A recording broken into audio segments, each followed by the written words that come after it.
Assalamualaikum warahmatullahi wabarakatuh. Pada kesempatan kali ini saya akan menjelaskan langkah-langkah membuat stakeholder map Power Interest Grid di Microsoft Excel.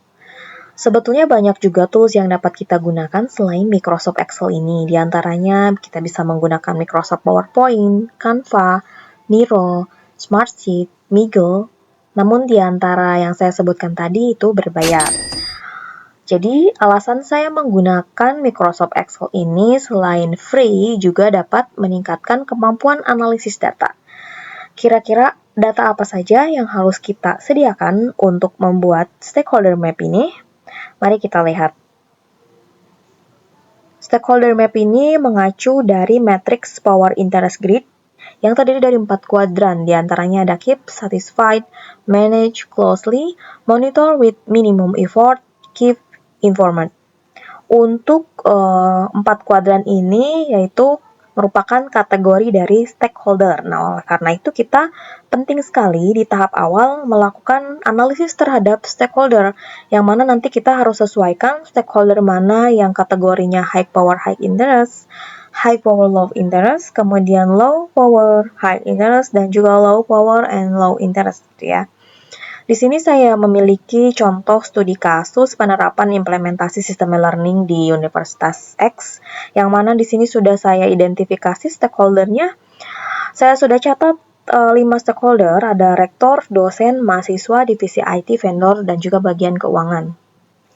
Dari hasil analisis stakeholder tersebut, kita bisa susun Power Interest Grid-nya, yang mana nanti hasil susunan dari Power Interest Grid ini akan kita masukkan ke Excel data-datanya untuk kita buat grafiknya atau chartnya.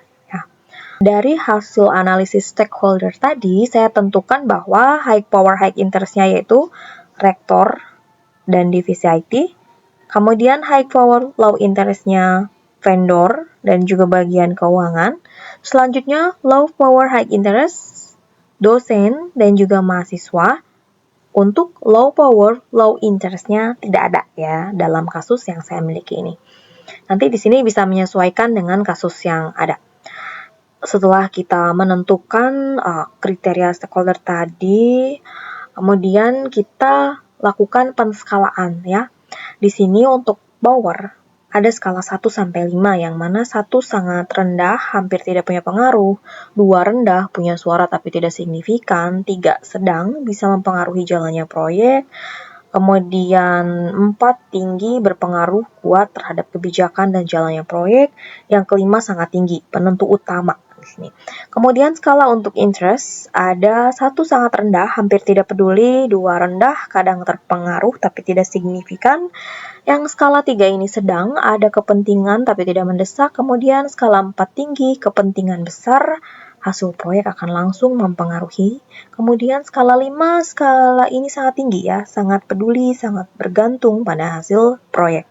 Selanjutnya kita buat tabel dari hasil analisis stakeholder yang mana tadi sudah saya tentukan. Kemudian saya tentukan juga skalanya dalam tabel ini. Rektor powernya 5, skalanya untuk interestnya 4, dan seterusnya.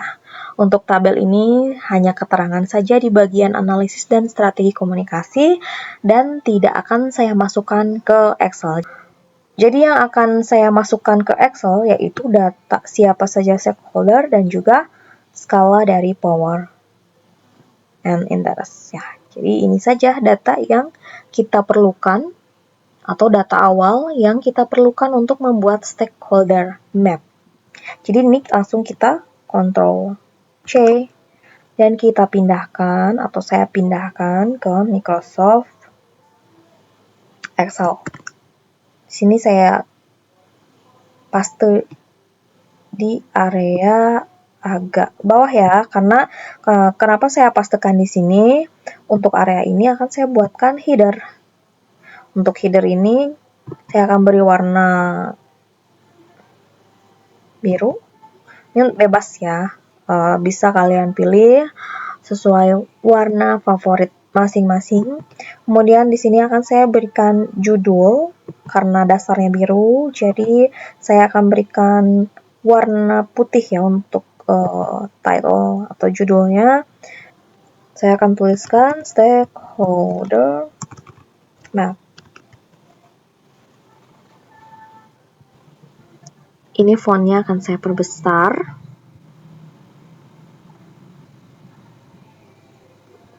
Kurang besar ya, saya perbesar karena untuk header.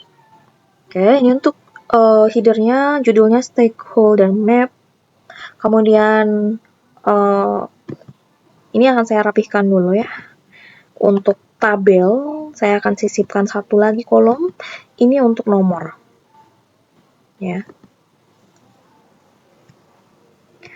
Ini bisa disesuaikan juga untuk desain tabelnya. Misalkan mau titik-titik seperti ini di area tengah. Tuh, boleh. Kemudian ini akan saya perbesar sedikit. Ya. Untuk di sini mau saya tambahkan nama project atau project name. Project name.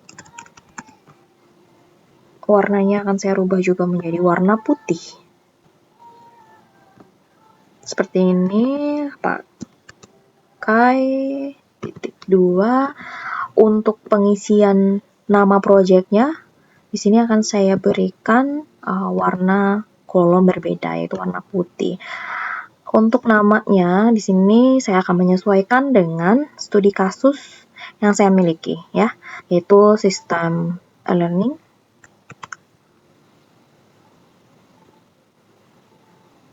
Kemudian saya pastekan di sini, ya.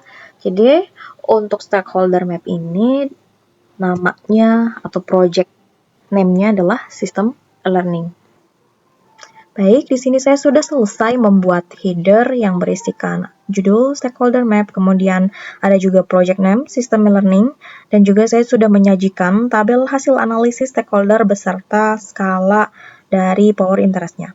Selanjutnya, saya akan blok area power interest ini. Untuk area kolom stakeholder dan nomor itu tidak perlu diblok ya. Nah, di sini setelah diblok akan saya buatkan menjadi sebuah chart. Klik sisipkan atau insert, kemudian klik bagan atau chart, pilih sidebar.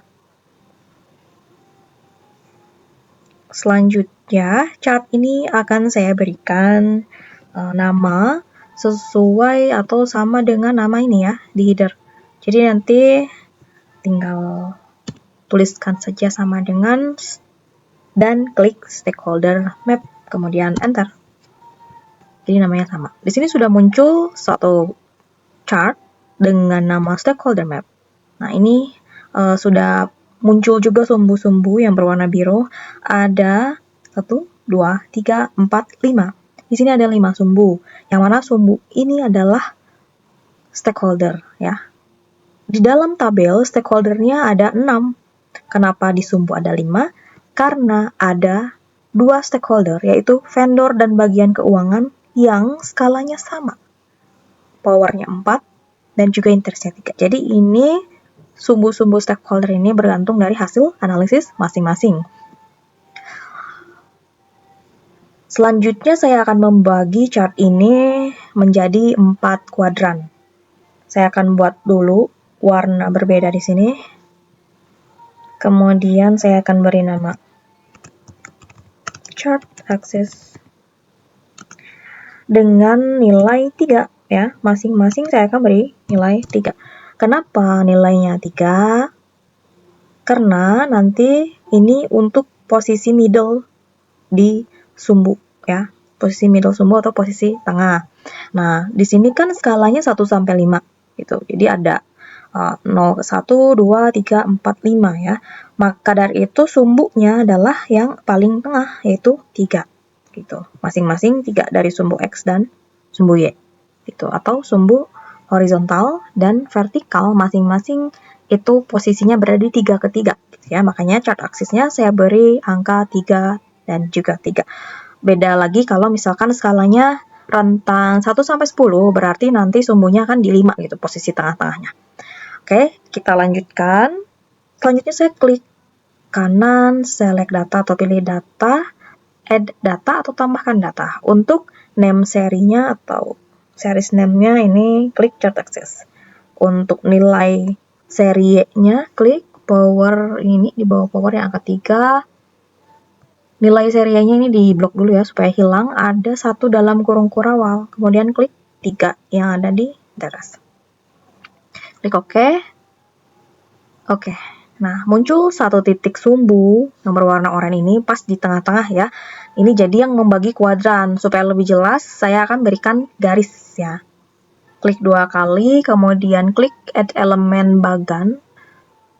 Bila kesalahan atau garis errornya ya, klik yang percentage atau presentase.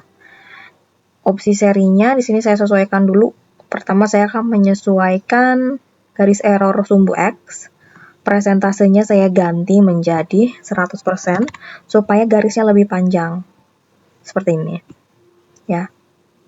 Selanjutnya kita ganti opsi seri ke garis error sumbu Y. Presentasenya sama, 100 juga. Kemudian klik titik sumbunya seperti ini. Sudah selesai pembagian kuadran, yang mana 4 kuadran ini kita nanti tinggal beri nama disesuaikan ya dengan kuadran di power interest ini. Nama-namanya. Selanjutnya saya akan beri nama untuk sumbu-sumbu yang warna biru ya supaya nama-nama stakeholdernya muncul. Klik kanan di salah satu sumbu yang warna biru ini.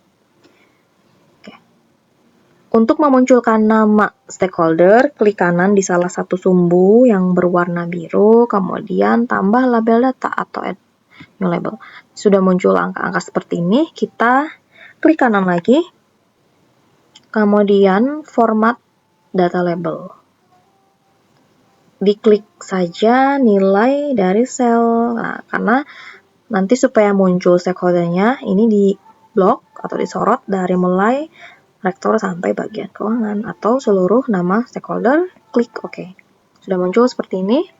Karena di sini masih ada angka-angka ini ya. Mahasiswa 5, dosen pengajar 4. Nah, kenapa demikian? Ini ada nilai sumbu Y yang masih muncul. Nah, kita bisa klik kanan lagi. Kemudian format data label, nilainya dicentang saja, dihilangkan ya. Begitu. Jadi, sudah hilang. Nah, di sini ada bagian keuangan dan vendor ya, yang bersamaan. Supaya lebih enak, seharusnya tadi diperbesar dulu ya. Nah, ini diperbesar seperti ini. Supaya teksnya kelihatan gitu ya, siapa saja stakeholder yang ada di sini. Gitu. Oke, sorry, saya ulang lagi untuk klik kanan, format label data, kemudian hilangkan nilai sumbu Y-nya, seperti ini. Nah, sudah jelas ya, sekarang di sini muncul nama-nama vendor, ada mahasiswa, dosen, divisi IT, rektor, vendor, dan juga bagian keuangan. Ini sesuai daripada skala-skala yang sudah kita tentukan sebelumnya. Ya, ini agar lebih jelas mengenai pembagian kuadran ini, kita bisa berikan nama di masing-masing kuadran berdasarkan matrix power interest grid ini ya. Saya akan berikan nama-namanya dulu menggunakan ini ya, textbook.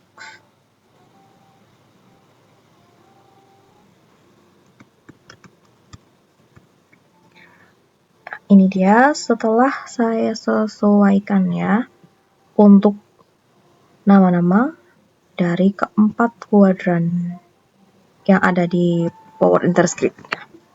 Demikianlah langkah-langkah untuk membuat stakeholder map di Microsoft Excel. Semoga dapat membantu rekan-rekan yang masih bingung bagaimana cara membuat stakeholder map ini. Jangan lupa untuk like dan subscribe. Terima kasih. Wassalamualaikum warahmatullahi wabarakatuh.